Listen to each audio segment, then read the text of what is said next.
Manatili po tayo sa pagkakatayo para po sa pagbasa ng banal na kasulatan. Ito po ay matatagpuan sa Numbers chapter 11 verses 1 hanggang 6. Sabi po rito, "Now, when the people complained, it displeased the Lord. For the Lord heard it, and his anger was aroused. So the fire of the Lord burned among them and consumed some in the outskirts of the camp. Then the people cried out to Moses, and when Moses prayed to the Lord, the fire was quenched. So he called the name of the place Tabera, because the fire of the Lord had burned among them." Verses 4 to 6. "Now the mixed multitude who are among them yielded to intense craving, so the children of Israel also wept again and said, 'Who will give us meat to eat? We remember the fish which we are freely in Egypt, the cucumbers, the melons, the leeks, the onion, and the garlic, but now our whole being is dried up. There is nothing at all except this manna before our eyes." Pagpalain po ng Diyos ang pagkabasa ng kanyang salita. Tayo po ay makakaupo na.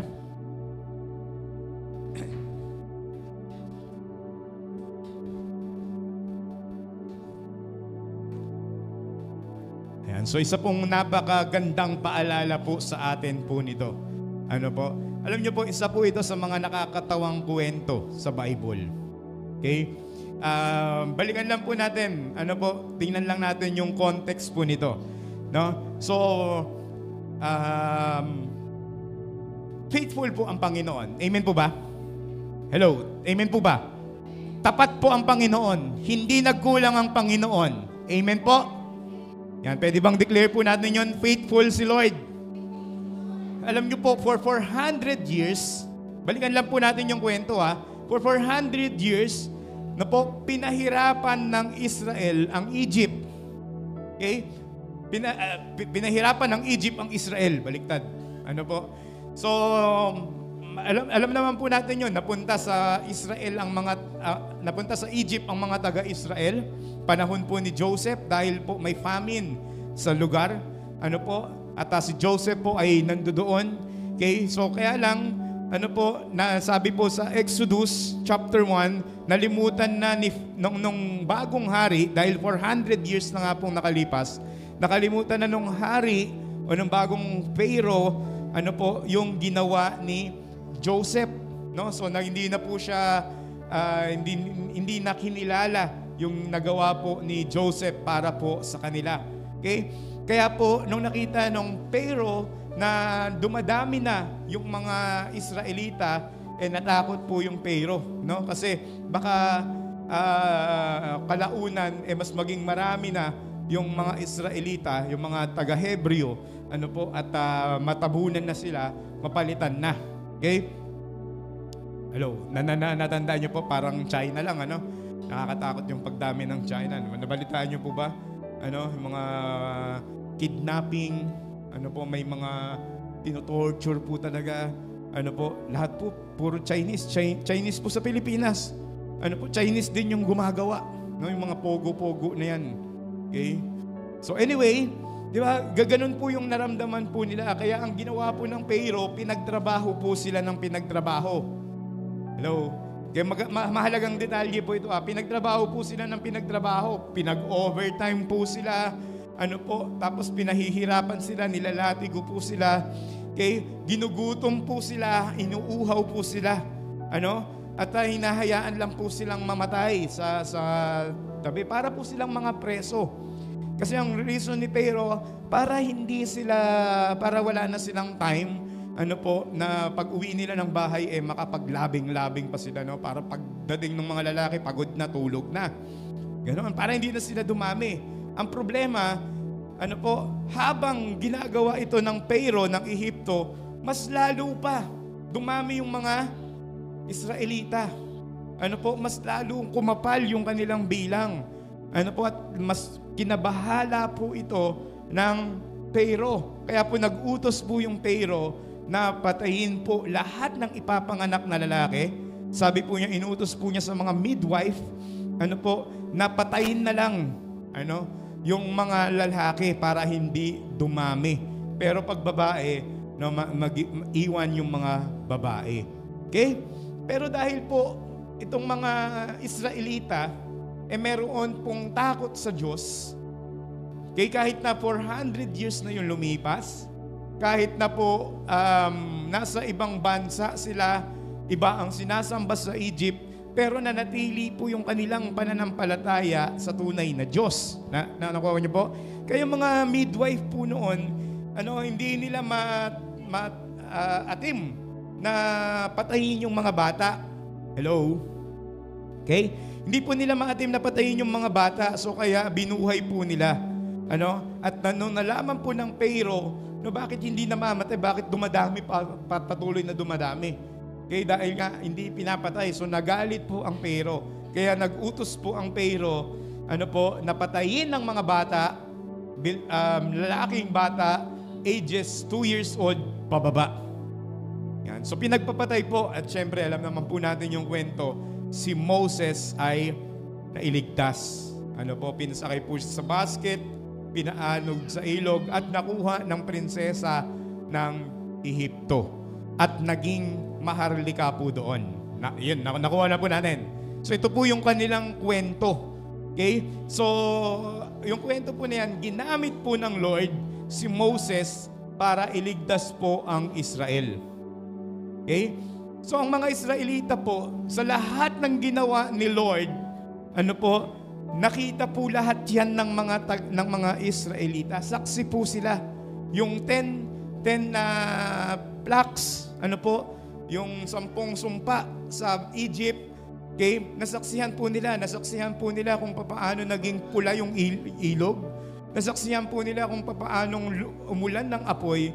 Nasaksihan po nila kung paano namatay yung mga panganay ng mga Ehiptyo. Okay? So lahat pong yan, hanggang iligtas po sila. Nakita nila kung paano nahati yung dagat. Nakikita po nila kung paano mayroong pong pag giniginaw sila sa gabi, mayroong apoy. Kung paano pag naiinitan sila sa disyerto, mayroong ulap na lumililim po sa kanila. Lahat pong yan, nasaksihan po nila. Alam po nila na si God ang may gawa po niyan. Walang tubig, nagbigay po ang Panginoon. Walang makain, nagbigay po ang Panginoon, nagpaulan. Hindi nila hina-harvest, hindi nila pinaghihirapan, uulan na lang ng mana, tapos iipunin po nila yon. Gagawin nilang tinapay, may pagkain na. Kaya lang, okay, balikan nga natin yung first slide. Sabi doon? Yung unang reklamo, hindi po natin alam. Okay? Sabi doon, now when the people complained, nagreklamo po yung mga tao. Okay? Sa dami ng ginawa ng Panginoon, nakuha pa nilang magreklamo. Ang unang reklamo po nila, hindi natin alam. Pero, yung reklamo pong yan, yung iniyak po nila sa Panginoon, sabi po dito, it displeased the Lord. For the Lord heard it, and His anger was arose. Nag-trigger po yung galit ng Diyos po sa kanila dahil po sa kanilang pagrereklamo. At ano pong nangyari? Pinaulanan po sila ng apoy at hiningi po nila kay Moses na patigilin. After po nung tumigil yung pagkaubos po nila, yung pinapatay sila ng apoy, okay? Pagkatapos pong pangyayaring yon, sunod na verse, sa verse 4 po, nagreklamo na naman po itong mga Israelita. Sabi po dyan, and they wept again. Okay? And they wept again. Umiyak na naman po sila, nagreklamo na naman po sila. Okay? So makita po natin sa kabila ng katapatan ng Diyos, nakuha pa nilang magreklamo. Tanong po nila, sinong magbibigay sa amin ng meat? Parang walang ibang sagot po doon kung hindi ang Diyos din po. Amen po ba? Okay? Sa dami ng ginawa na ng Diyos sa kanila pong buhay, Yung manna, miracle na po yun. Ano po? Hindi ba kayang ibigay ulit ng Panginoon yung meat na hinihingi po nila? Okay? Ang kanilang nasa isip pa din po, sa Egypt, libre naming nakukuha. Actually, kasinungalingan po yung libre nilang nakukuha. Bakit? Kasi po, buhay, dugo, at pawis, ang kanilang inaalay po para makakain. At actually, hindi yun binibigay ng Egypt para po pakainin sila. Binibigay po yun para palakasin sila, para makapagtrabahong muli. Nakuha po ba natin? So kasinungalingan po, na libre po nilang nakukuha yon. Okay? Nakuha niyo po? Pero saan ba nanggagaling o nagmumula ang kanilang reklamo? Sabi natin, mananampalataya sila. Kahit na nasa ibang bansa sila, kahit na 400 years na ang lumipas, kahit na wala na yung mga dati nilang ninuno, na natili yung kanilang pananampalataya. Hello? Pakitapik nga yung katabi, sabihin, tingin kay pastor. So kahit po ganun yung nangyari, yung kanilang faith sa Diyos na natiling matatag. So ngayon po, nasa ilang na sila, at nangangailangan po sila, okay? Pero saan nanggagaling yung pagrereklamo nila? Kung lahat ng yun, nasaksihan po nila, ang ganda ng ginawa ng Diyos. Tama po? Miracle yung ginawa ng Diyos. Saan po sila, o ano po yung pinaggagalingan ng kanilang pagrereklamo? Okay, tingnan po natin dito. Sabi po sa verse 4, now, the mixed multitude. Pakisabi pong malakas, mixed multitude. Yan po yung ating title. Yan. Mixed multitude. Sabi po doon sa verse po natin, who were among them. Okay? May kasama po pala sila doon, na ibang lahi. Hindi po lahat ng nandoon Israelita. Okay? Malamang maari pong yung ibang mga kasama po nila, mga alipin din. Hello, pakisabi ulit, tingin kay pastor.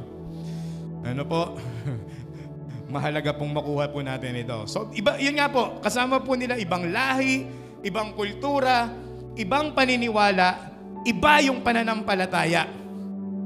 Okay?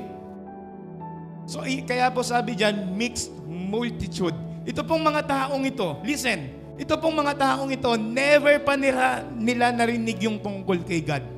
Wala silang basic foundation tungkol sa true God. Okay? Doon sa Creator. Iba po ang kanilang paniniwala. Yung mga kasama po nilang mga taga-ibang lahi, iba po ang practice doon. Yung iba po doon, maraming naniniwala, maraming sumasamba sa mga Diyos ng hangin, Diyos ng apoy, Diyos ng tubig. Parang sangre, no? Mga sangre. Encantadia. Di ba? So, marami pong ganon. At ito pong mga kasama po nilang Egypt, siguro po tingin ko lang po, kaya po sumama sa kanila yung mga ibang taga-Ehipto, malamang hindi rin po sila pabor doon sa kanilang pamamalakad ng kanilang mga leaders. Po natin? Okay? Maaring itong mga ibang taga-Ehipto na ito, may malinis na puso. Ayaw nila ng may naaapi, ayaw nila ng may naaapakan, ayaw po nila na mga pinahihirapan at ginagawang alipin.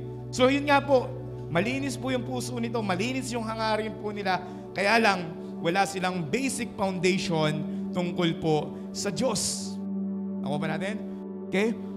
Yung pananampalataya nila iba, para po sa kanila kasi, ang Pharaoh, ay deity, holy. Yan. Kaya po sinasamba nila yan, ginagawan po nila ng rebulto. Okay? Yung pong kanilang Pharaoh.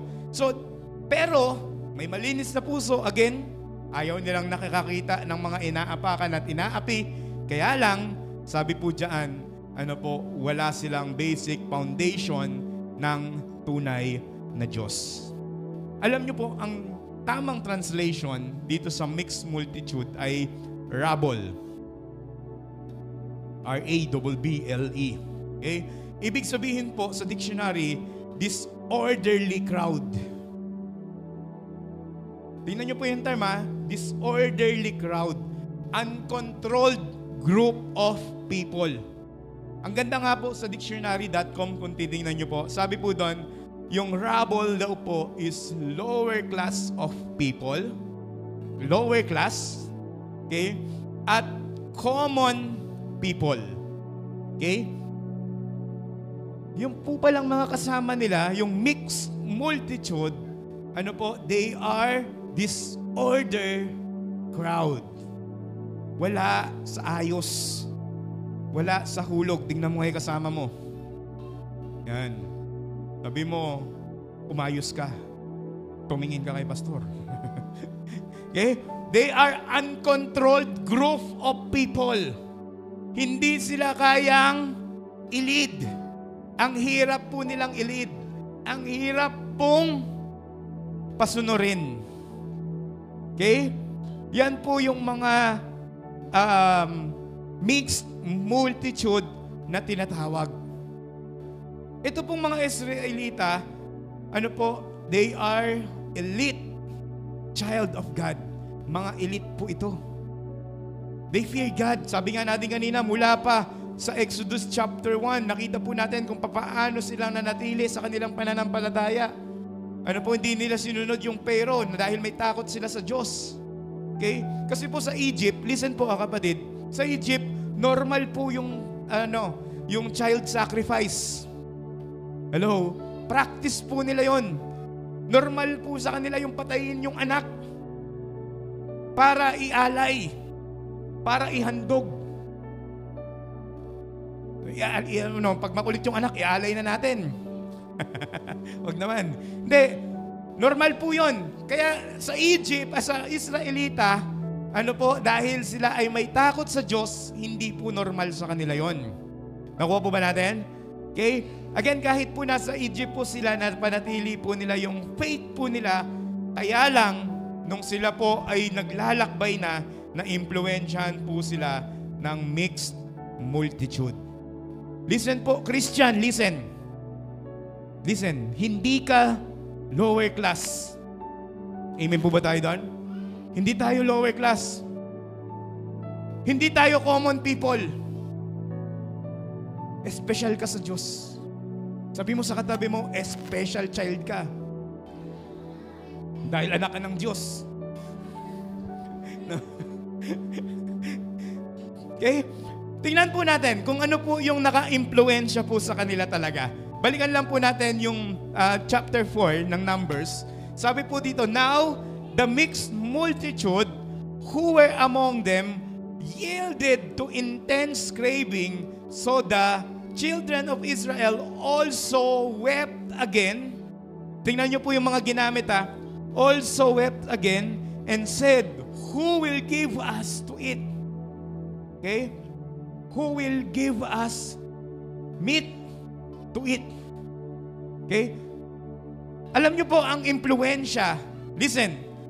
Ang impluwensya ng mixed multitude. Ano po? Yung mga tao na walang basic foundation sa Diyos, walang basic foundation ng faith, ang impluwensya po sa kanila ganito. Sabi po dyan,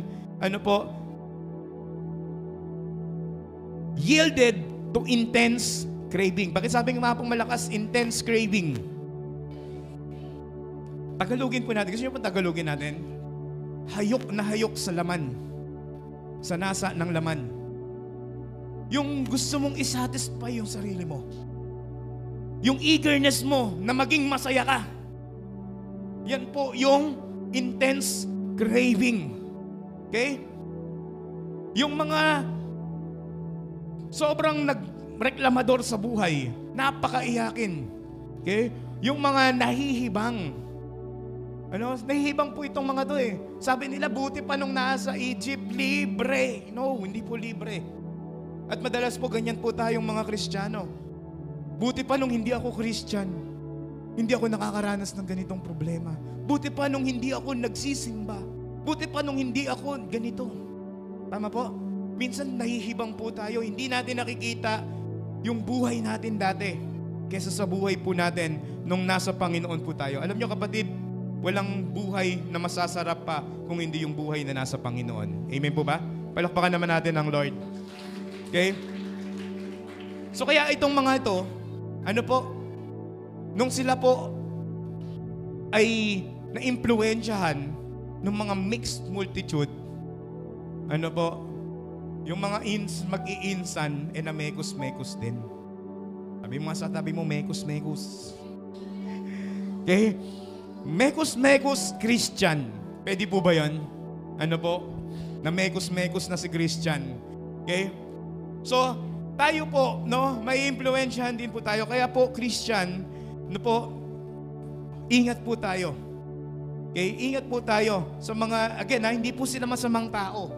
Mabubuti yung puso, malalambot yung puso po nila. Kaya lang, okay, wala silang basic foundation ng Panginoong Hesukristo. Amen po ba? Kaya ingat po tayo. Okay? Alam niyo po, makikita po natin yung mga Christian na namekos-mekos. Ang ganda ng term, no? Namekos-mekos na Christian. Ano po? Ito po yung mga Christian na walang inisip kung hindi isatisfy yung kanilang sarili. Come on. Walang ibang inisip po kung hindi paligayahin yung kanilang sarili. Okay?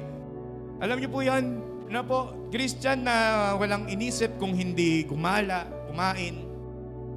Hello? Kaya po sa New Testament, sabi po ni Paul, huwag kayong maging ganyan. Ano po?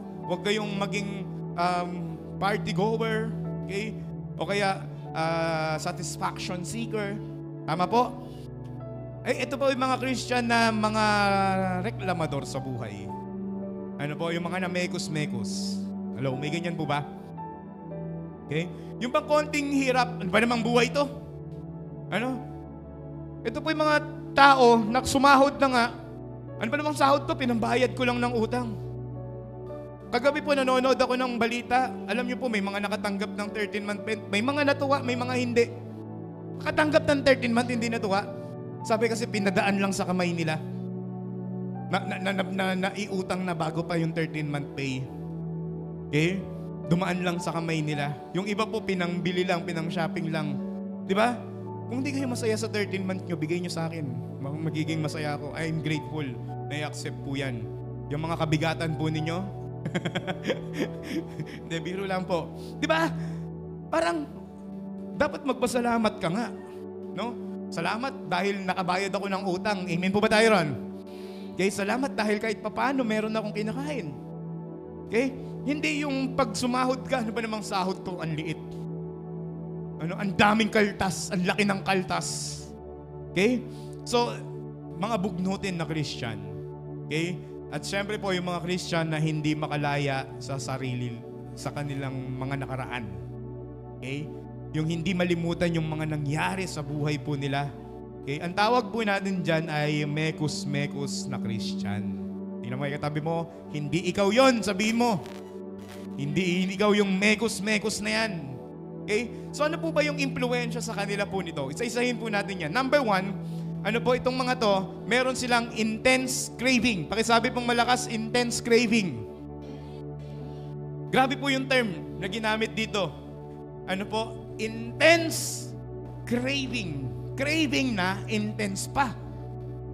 Ano po? Now, define po muna natin. Pag sinabi po natin intense, ibig sabihin po niyan, extreme or forceful. Pag sinabi pong intense, ibig sabihin, ano po, pag may intense craving ka, kukunin mo, pepwersahin mo, makuha. Grabe po, ano? Pwersahan kukunin. Okay? Craving, ang craving po is abnormal desire. Tingnan mo yung katabi mo, hindi yan abnormal. May craving yan pero hindi yan abnormal, ha?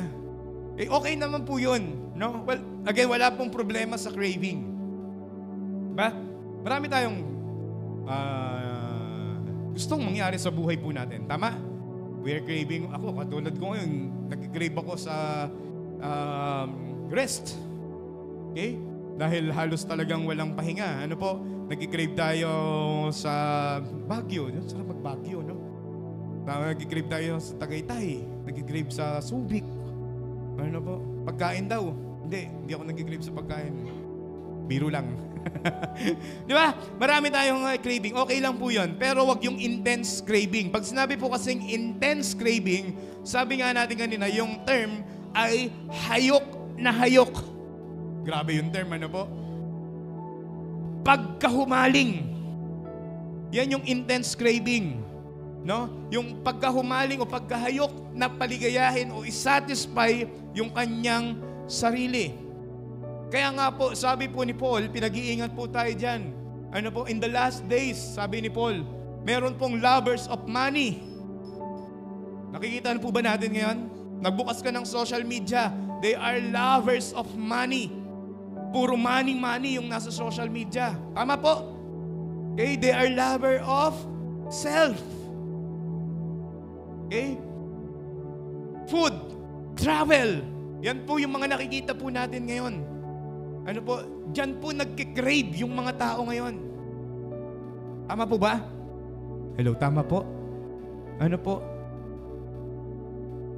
Parang ano po yan eh, domino effect. Pag nagbakasyon yung isa, nagpost sa Facebook, gagaya yung isa, magagayahan na yan. Hanggang lahat na kayo, ano po, nakapagbakasyon na. Okay? At yung hindi pa nakakapagbakasyon, ako kailangan ko lang magbakasyon kasi nagbakasyon na silang lahat. Tama? Kailangan kong bumili nito kasi bumili na silang lahat. Ako na lang ang hindi pa. Okay? So, intense craving. Tingnan po natin sila. Sabi po dito, now, the mixed multitude who were among them yielded to intense craving. Okay? Wala pong, itong mga taong to, wala pong silang ibang nasa isip ano po, kung hindi masayahin po, no? Masayahan po yung kanilang sarili. Maging masaya. Okay? Pag sinabi po natin mekos-mekos na Christian, ganado po sa gawaing makasanlibutan, pero walang appetite sa Lord. Come on. Okay, makikita po natin yan. Ano po, pag merong ang isang Kristiyano may intense craving, wala pong appetite sa Panginoon. Hindi excited magsimba. Walang appetite sa devotion, sa word ni God. Ano po? Wala pong panahon. Wala pong interest na makinig ng salita ng Panginoon. Tama po? O wag po natin i-judge yung mga wala. May sakit po sila. Ano? Alam niyo po, bago po ito, last week pinag-aaralan ko po yung yung kwento po ni Paul sa Acts chapter 20. Yung nangaral si Paul ng 6 na oras. Mahigit pa, inabot pa na madaling araw eh. 12 hours yatang nangaral si Paul. Tapos may nalaglag sa 3rd floor, nakatulog dahil sa haba ng sermon. Huwag po kayo mag-alala, 2 oras lang po tayo rito, ha? 2 oras lang po yung sermon ko. Hindi, nakatulog. Okay? So, di ba, makikita po natin, na-judge po yung tao, no? So, siguro itong taong to makasanlibutan. Hindi. No, nandoon po yung tao. Pero, anyway, ano po, hindi siya ganado kay Lord. Siguro napagod lang. Okay? Pero ito pong mga mekos-mekos na Christian, walang appetite sa Lord. Pag naisipan nilang magsisimba po sila. Ginagawang pampaswerte ang simbahan. Yung paglapit kay Lord, ginagawang pampaswerte dahil iniisip nila kapag sila ay nagsimba, ibe-bless sila. Pero wala talaga silang appetite sa Panginoon. Okay?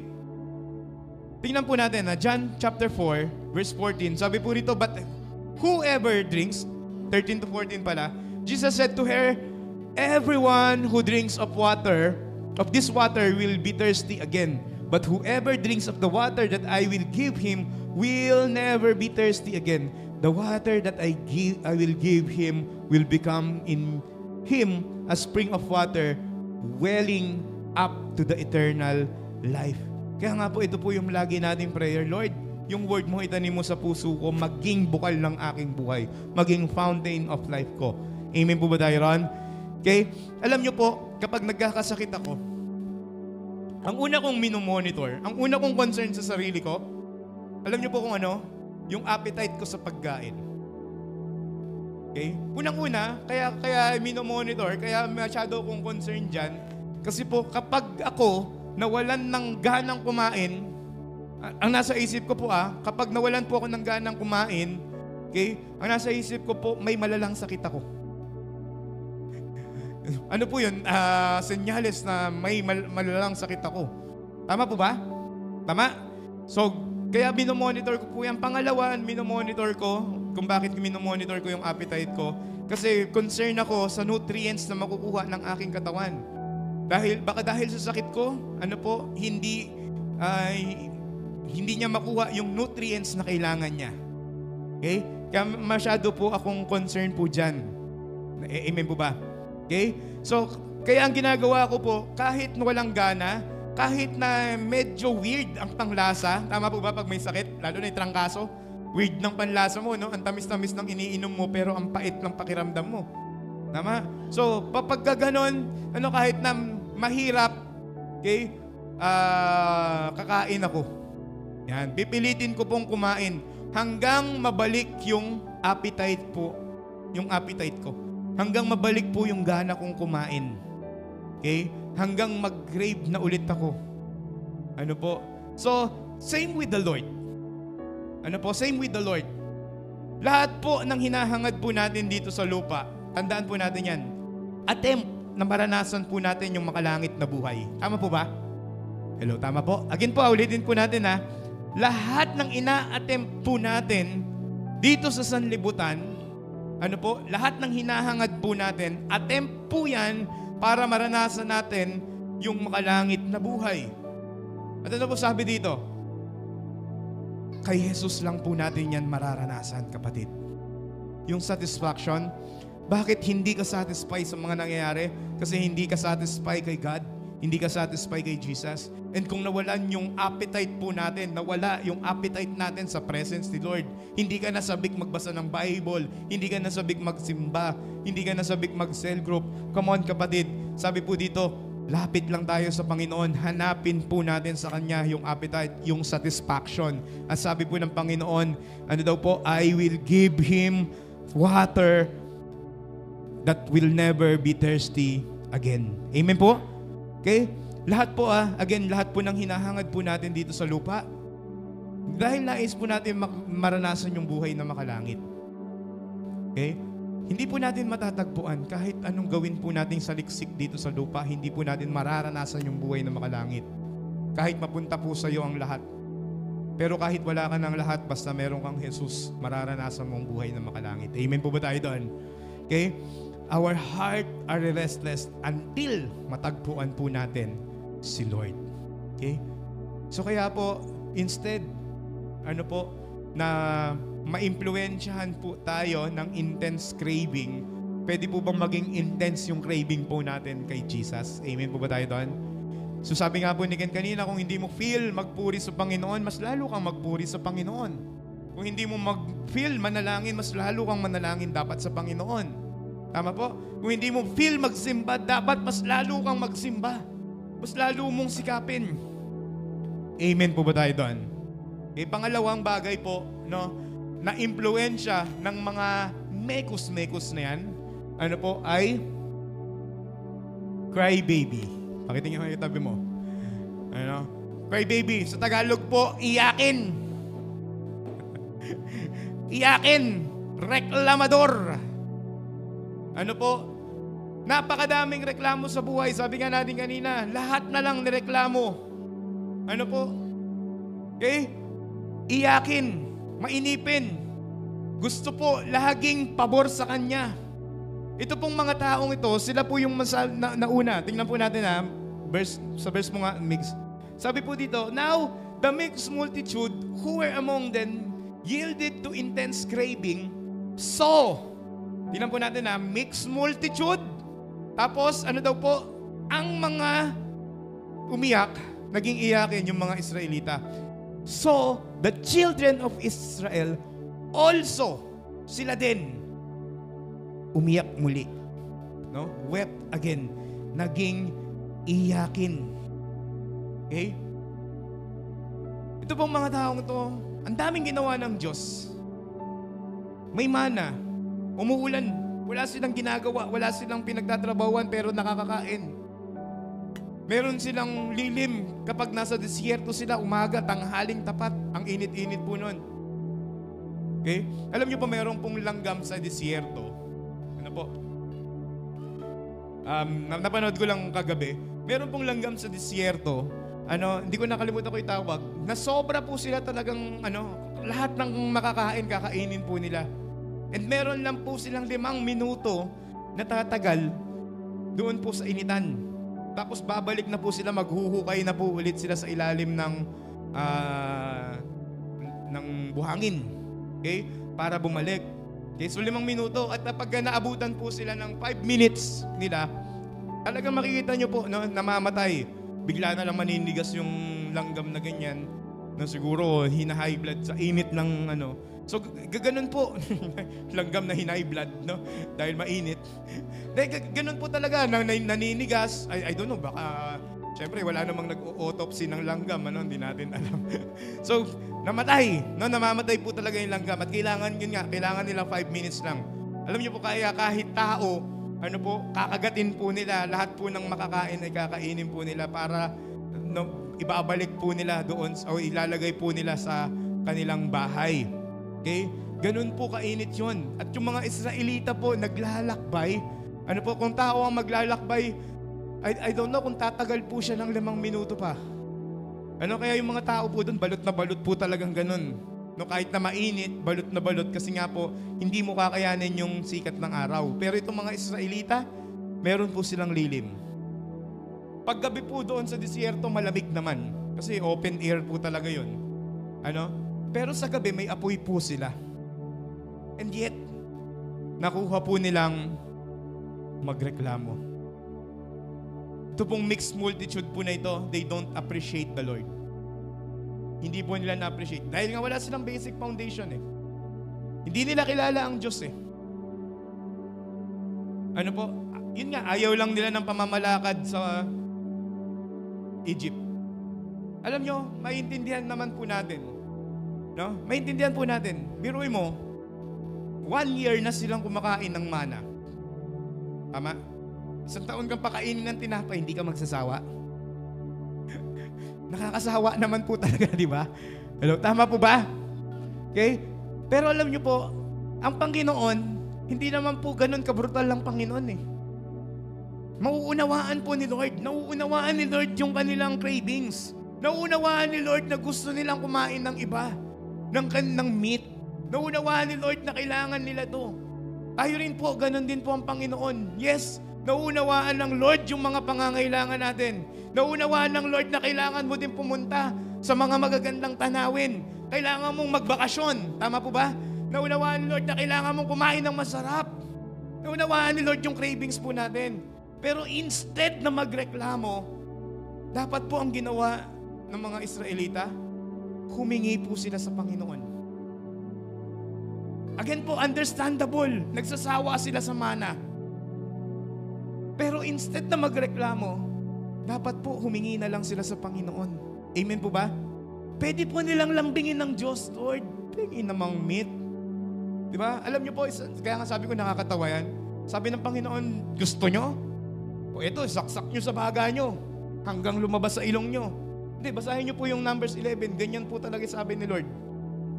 Hindi lang 5 araw kayo kakain, hindi lang 10, hindi lang 20, hindi lang 25. 1 buwan ko kayong papakainin ng isda hanggang lumabas sa ilong nyo. Grabe, no? Saksak mo sa baga mo kung kasya, sabi ni Lord. Pero I don't know kung nangyari po yan. Pero ang maliwanag po sa verse 11, ang pinadala ng Lord, quail. Pugo. Alam niyo po yung nangyari? Kwek-kwek. Hindi itlog, pugo talaga. Imaginein po ninyo yun, 600,000 yung soldier pa lang. May family pa yon. Mga 1.2 million, sabihin natin, kung doble, 1.2 million na tao yung papakainin. Gaano karaming pugo yung magliliparan. Ang pugo, di naman makakalipad ng mataas yan, mababa lang eh. Tama? Parang manok lang yan eh. So gaano kadaming pugo po yun? Alam niyo po ginawa ng Panginoon, sige, paulanin ko ng pugo. Sabi po dyan, tinatamaan sila, nagkakabukol-bukol po sila dahil sa pugo. Di ba? Sabi ni Lord, gusto nyo ng meat, eto, isaksak nyo sa baga nyo. Tayo po kapatid, ganun din po. Bakit kaya instead na magreklamo tayo sa buhay, humingi po tayo sa Panginoon? Amen? Instead na sabihin mo, ano ba namang sahod to? Bakit di ka humingi sa Panginoon? Lord, baka pwedeng extra? Bigyan mo naman po ako ng extra. Amen po ba? Instead na ireklamo po natin yung katrabaho mo, yung anak mo, yung magulang mo, instead na ireklamo po natin yung mga nakakasama po natin, yung kapitbahay mong chismosa, bakit hindi mo na lang ipanalangin? Amen? Ang dami nating reklamo sa buhay, kapatid. Ang sabi po ng Panginoon sa verse 1, nag-a-arouse yung angry ng Panginoon. Nagtitrigger po yung galit po ng Panginoon kapag nagre-reklamo tayo. Instead, ang gagawin po natin, mananalangin po tayo. Ipag-pray po natin. Amen po ba? Kung nahihirapan ka, kapatid, huwag kang magreklamo. Ipasalamat mo sa Panginoon, pero ipag-pray mo. Pwede kang maglambing sa Panginoon. Nauunawaan ni Lord. Concern ang Lord sa pangangailangan mo. Concern ang Lord sa mga gusto po natin. Naunawaan niya ni Lord. Huwag mo ireklamo. Humingi ka sa Panginoon. Amen? Sabi po, Philippians chapter 4, verse 6, do not be anxious about anything, but in everything, by prayer and supplication, with thanksgiving, let your requests be made known to God. Instead na reklamo, kapatid, with prayer and supplication, with thanksgiving, may pasasalamat. Paalam mo sa Panginoon yung gusto mong mangyari sa buhay mo. Amen? Again po, hindi bulag ang Panginoon. Nauunawaan niya yung pangangailangan mo. Hindi bingi ang Panginoon. Naririnig niya yung mga kahilingan mo. Pero instead na ireklamo mo yung mga yan, panalangin mo sa Panginoon. Yung katrabaho mo, na ang sama ng ugali, na sumisip-sip sa boss, sinisiraan ka sa kumpanya, instead na ireklamo mo sa buhay yan, ipanalangin mo sa Panginoon. Lord, kunin mo na siya. Hindi ko ginamagalan. Diba? Yung anak mo na sobrang tigas ng ulo, ang kulit, pasaway. Reklamo ka ng reklamo, ang tigas ng ulo ng anak ko. Kinukwento mo pa sa kapitbahay mo. No? Ito, ang tigas-tigas ng ulo niyan. Ay, hindi mo pasunod. Bakit hindi mo ipanalangin sa Panginoon? Question, pinag-pray mo ba? Pinag-pray mo ba, Lord? Bigyan mo naman ng kasipagan yung anak ko. Lord, magkaroon naman ng kusa yung anak ko. Kasi minsan ang panalangin po natin, Lord, iparealize mo sa Kanya. Ang gusto natin maparusahan yung tao. Tama? Parealize mo sa Kanya, Panginoon. Dapat ma-realize niya. Hindi. Pag-pray mong pagpalain po siya. Amen po ba tayo doon? So kung may kagalit ka, kagalit mo, kapitbahay mo, pag-pray mo, Lord, i-bless mo siya nang makita niya yung kapangyarihan mo, nang makita niya yung miracle mo. Amen po ba tayo ron? Okay?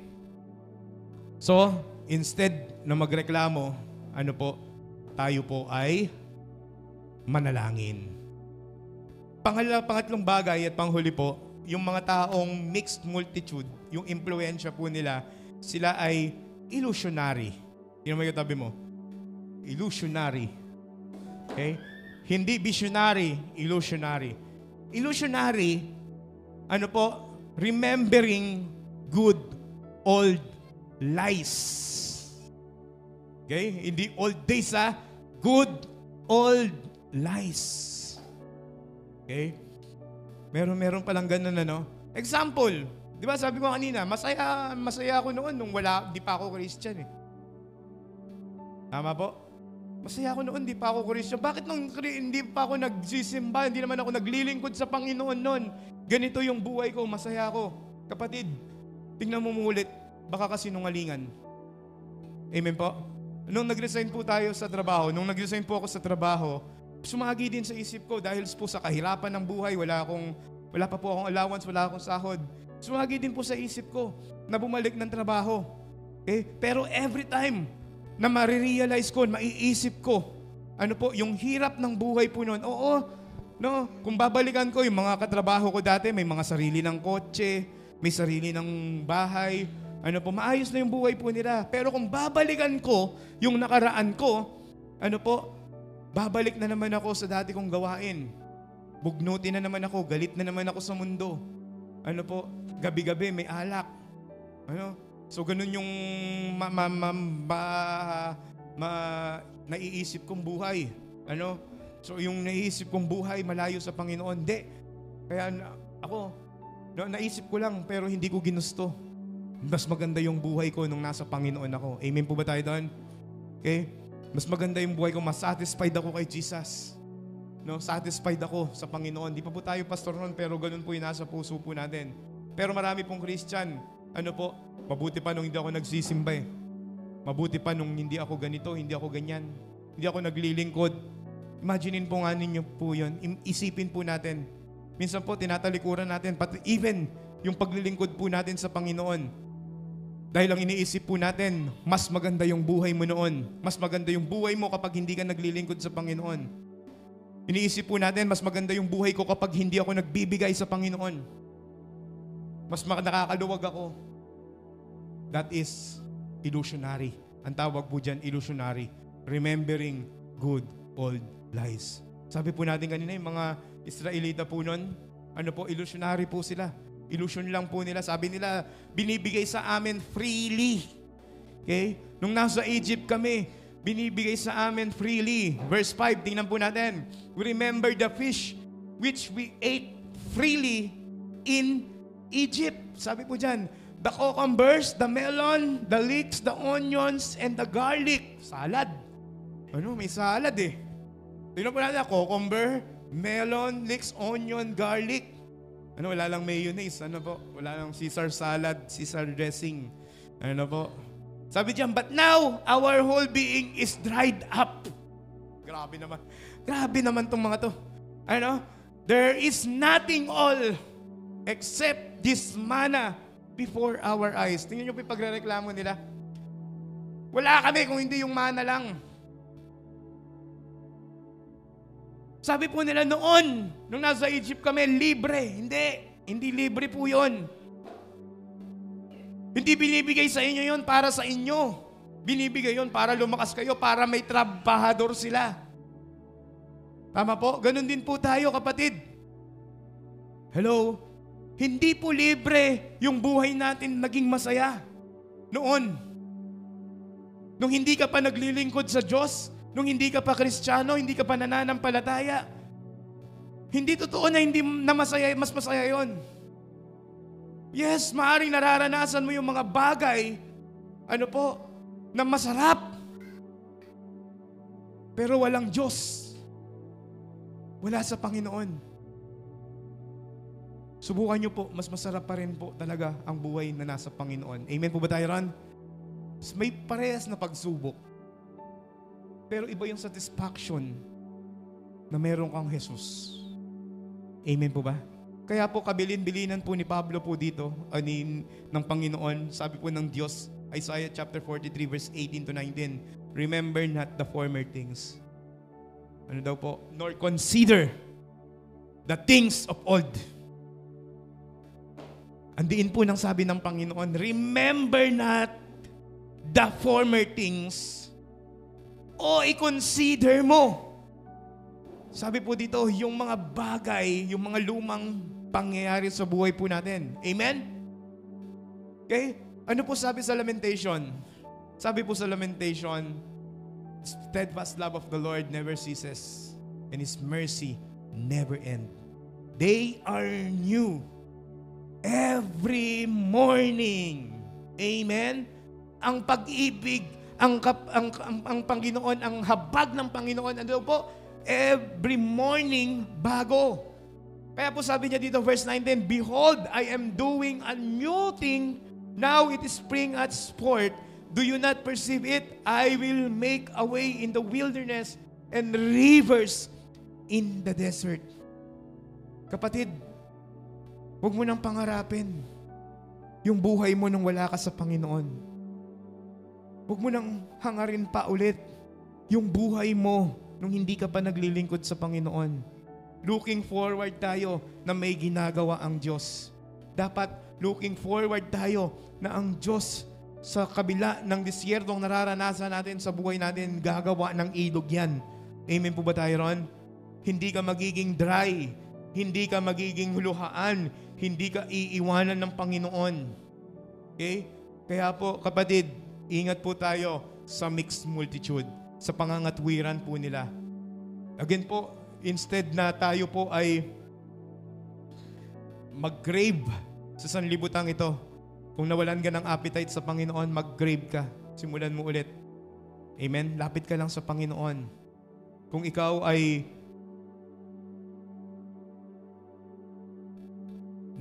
maraming reklamo sa buhay, instead na magreklamo, hingin mo ng may pasasalamat sa Panginoon ang nais ng puso mo. Amen po ba tayo ron? Naunawaan ng Panginoon ang kalagayan mo, ang kalagayan po natin. Alam niya yung makakapagpaligaya sa'yo. Alam niya yung makakapagpasatisfy sa'yo. Lapit ka sa Panginoon, concern ang Panginoon sa nararamdaman po natin. Okay? At huwag po natin balikan yung mga nakaraan po natin na wala tayong Panginoon. Opo, parehas lang pong mahirap ang buhay, pero mas masarap po yung nasa Panginoon po tayo. Amen po ba tayo ron? Sige po, tayo lang po tayo. And I want, gusto ko pong kunin po natin itong oras pong ito. Para pasalamatan ng Panginoon. Come on. Pwede po ba sa sarili po natin? Pasalamatan po natin ang Lord.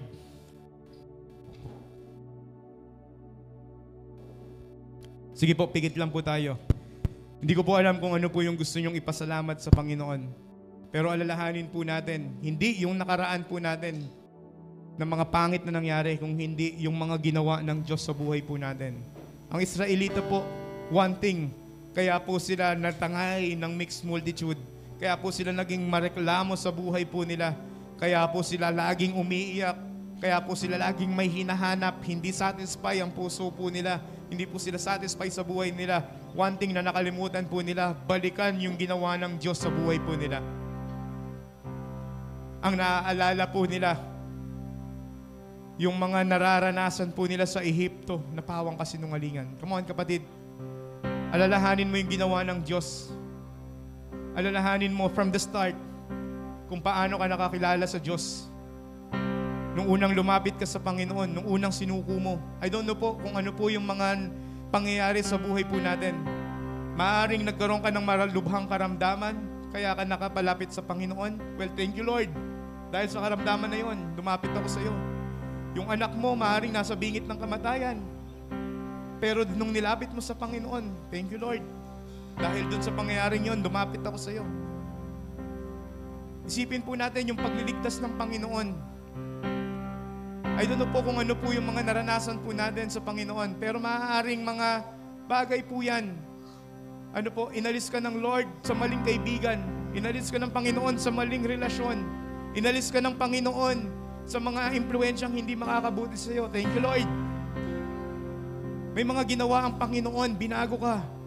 May ginamit na kaibigan para mapalapit ka. May ginamit na kamag-anak, maaaring magulang mo, maaaring kaibigan mo. Dinala ka sa Panginoon. Thank you Lord, napunta ako sa iyo. Yan ang isipin po natin. Isipin po natin yung mga bagay na yan. And you will find satisfaction. At ngayon po natin sabihin, oo nga, mas masarap ang buhay na nasa Panginoon. Amen po ba tayo, Ran? Panginoon, para kaming mga Israelita, nag-wander sa wilderness.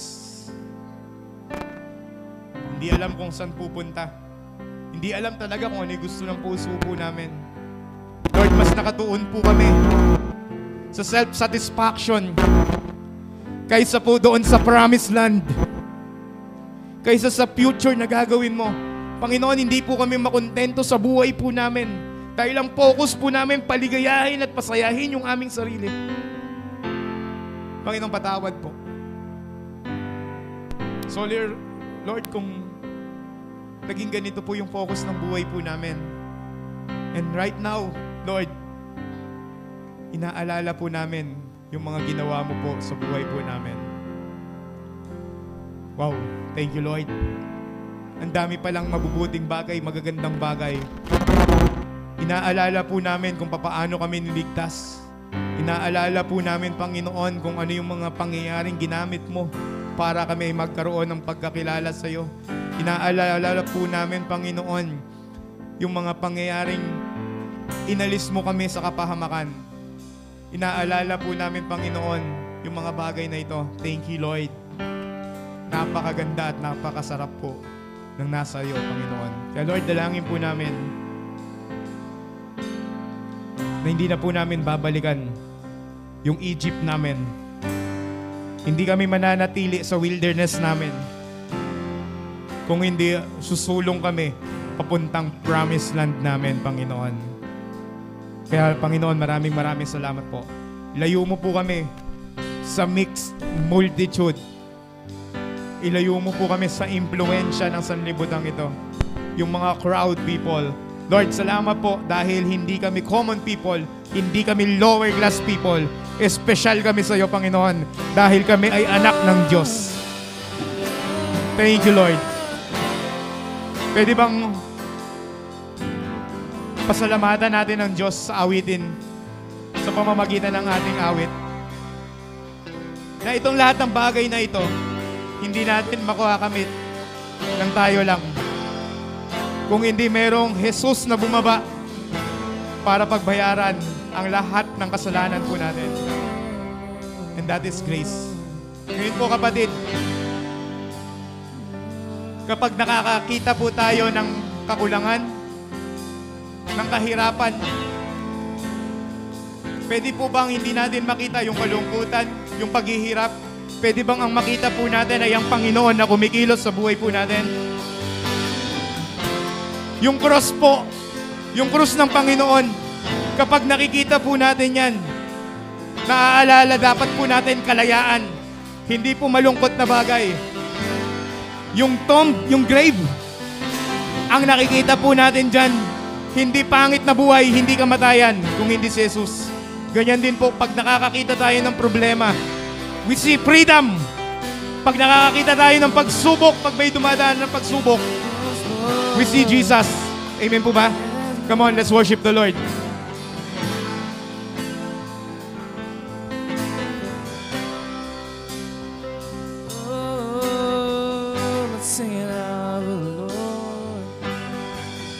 When I see that cross, I see freedom. When I see that grave, I see Jesus. And from death to life, I will sing your praise in the wonder of your grace. When I see that cross, I see freedom. When I see that grave, I see Jesus. And from death to life, I will sing your praise. Sing it out for the Lord, come on. When I see that cross, I see freedom. When I see that grave, I see Jesus. And from death to life, I will sing your praise. And I wonder of your grace. When I see that cross, I see freedom. When I see that grave, I see Jesus. And from death to life, I will sing your praise. And I wonder of your grace. How my soul will sing your praise. In the wonder of your grace, how my soul will sing your praise.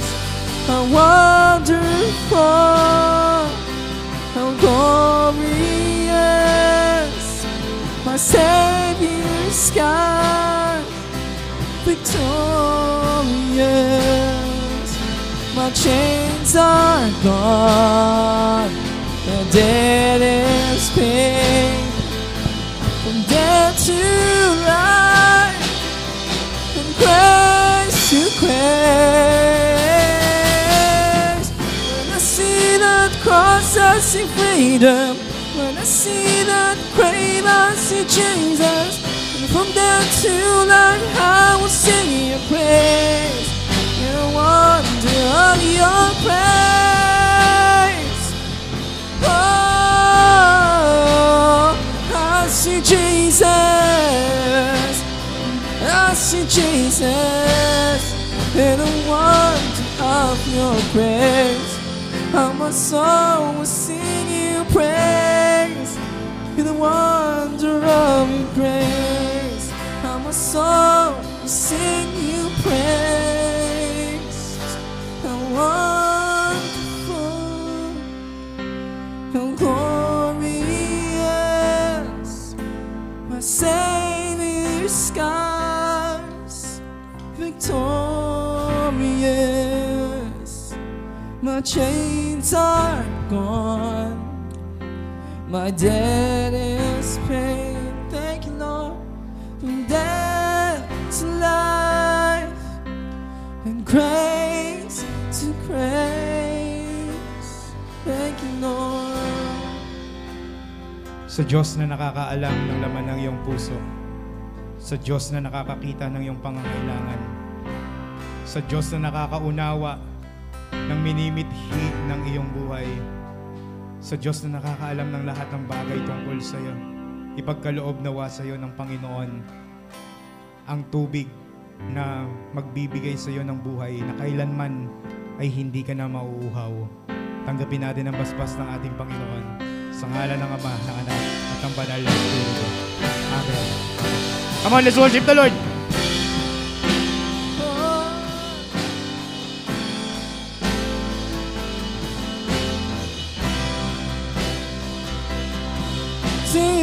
When I see that cross, hey, when I see that cross, I see freedom. When I see that grave, I see Jesus.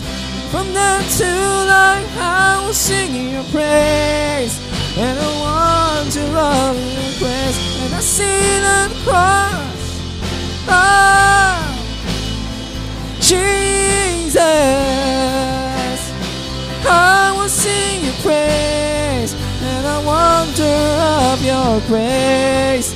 My soul will sing your praise, in the wonder of your grace. My soul will sing your praise. Thank you, Lord. Malakbak po para sa ating Panginoon. Hallelujah. God bless po mga kapatid.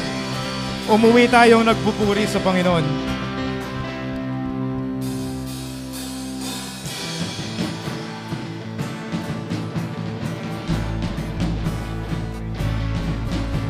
May gagawin ng Diyos, may gagawin ng Diyos. Joke lang. Let everything, let us pray. Praise the Lord, praise the Lord. Everything, let us pray. Praise the Lord, praise the Lord. Hey.